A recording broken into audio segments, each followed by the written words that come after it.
আমি এখন দাঁড়িয়ে আছি পাবনার একটি পেট্রোল পাম্পে। আসলে সকাল থেকে কিন্তু শ্রমিকদের একটি দাবি দেওয়া নিয়ে কিন্তু পেট্রোল পাম্প বন্ধ ছিল।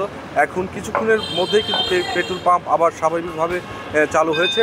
এখন পর্যন্ত কিন্তু আমরা সকাল থেকে যেটা দেখছি যে সাধারণ মানুষের যে ভোগান্তি সেটি কিন্তু রয়ে গেছে। আমরা সকাল থেকে দেখেছি বাস, ট্রাক থেকে শুরু করে বিভিন্ন যানবাহনে কিন্তু পেট্রোল সরবরাহ বন্ধ ছিল।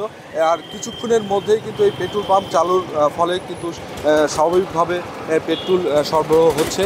আর একটু আমরা আপনাদেরকে জানিয়ে রাখি, এই পেট্রোল পাম্প বন্ধ থাকায় কিন্তু শ্রমিকদের একটি বড় ধরনের লস হয়েছে। তারা আমাদেরকে জানিয়েছে যে ছোট্টখাটো আসলে দাবি দেওয়া নিয়ে কিন্তু এরকম ধর্মঘাটের ফলে কিন্তু এই পেট্রোল পাম্প বন্ধ হতে তাদের একটি বড় ধরনের লোকসান হয়ে থাকে।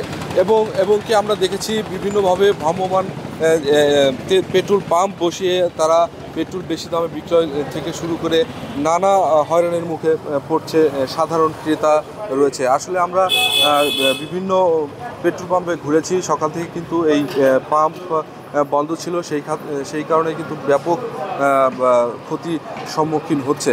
আসলে বেশি দামের এই পেট্রোল কিনে কিন্তু যানবাহন পরিচালনা থেকে শুরু করে বাড়তি টাকা তাদেরকে আসলে গুনতে হচ্ছে। আমরা পেট্রোল মালিকদেরকে সাথে কথা বলেছি। আসলে উপরের নির্দেশ মেনেই কিন্তু এই পেট্রোল পাম্প তারা বন্ধ রেখেছে। আসলে সকাল থেকে কিন্তু উত্তরবঙ্গের রাজশাহী এবং রংপুরে সকল পেট্রোল পাম্প আসলে বন্ধ ছিল। এ নিয়ে কিন্তু প্রায় 16টি জেলায় যে সকল পেট্রোল পাম্প রয়েছে এগুলো কিন্তু বন্ধ ছিল। সেই সাথে কিন্তু পাবনার বাঘাবাড়িতে যে পেট্রোল ডিপো রয়েছে সেটি কিন্তু তাদের পেট্রোল পাম্পের যে কার্যক্রম ছিল তারাও কিন্তু বন্ধ রেখেছিল।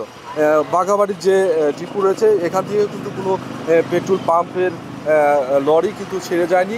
সেই সাথে কিন্তু আসলে পেট্রোল পাম্পের আসলে সাধারণ মানুষের সাথে আমরা কথা বলেছি যে দাবি দেওয়া আসলে উপর মহল থেকে যদি সঠিক সময়ে যদি সমাধান না করা যায় এই দুর্ভোগ কিন্তু পোহাতে হচ্ছে সাধারণ মানুষের।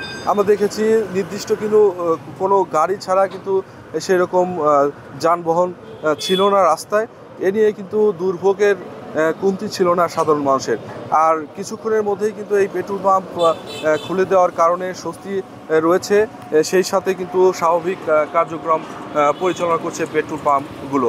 আমরা পেট্রোল পাম্পের মালিকের সাথে কথা বলেছি, তারা জানিয়েছে যে উপরের নির্দেশ মেনেই কিন্তু আবার এই পুনরায় পেট্রোল পাম্প চালু করেছে। পাবনা থেকে এই ছিল সর্বশেষ।